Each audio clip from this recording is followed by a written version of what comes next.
Hai geng, kali ni aku dapat earbud yang macam pelik sikit. Dia macam tu lah bentuk dia.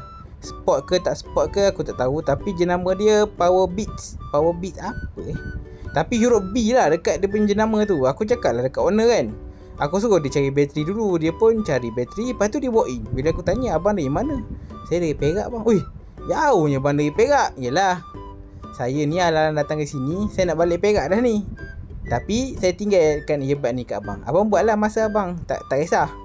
Lepas tu nanti abang post kat saya. Aku cakap okey bang, okey tu kalau abang fikir macam tu. Sebab earbud jenis ni saya tak biasa buat bang. Kalau macam Sony ke Jabra tu saya boleh buat on the spot, sebab saya dah biasa buat. Kalau jenis macam abang ni, saya kena buat kajian dulu. Dia kata tak apa bang, ambil masa abang. Saya ni on the way balik, nak kena balik dah ke sana ni. Dia hantar sebelum puasa itu.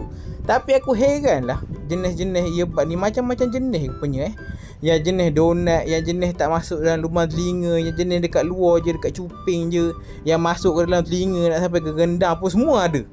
Tapi aku heran macam mana korang boleh beli earbud macam ni. Tak apalah, orang kata apa, hobi masing-masing. Aku tak reti pakai earbud. Aku kat mana pun kalau dengar orang voice WhatsApp buka loudspeaker habis kuat tau. Kalau boleh satu kampung dengar. Tapi yang jenis pakai earbud ni aku respect lah. Dia tak ganggu orang satu. Dia tak ganggu. Lepas tu dia dengar dia je. Tapi kebanyakan earbud sekarang ni, walaupun kita pakai, biasanya kita rasa pekat kan. Sekarang ni dah canggih, kita boleh dengar sekeliling, noise cancelling lah.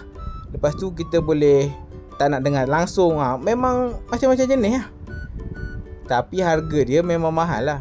Mahal-mahal je, nak dekat 1,000 sebulan gaji. Ni dah set dah ni. Dah set dah tu.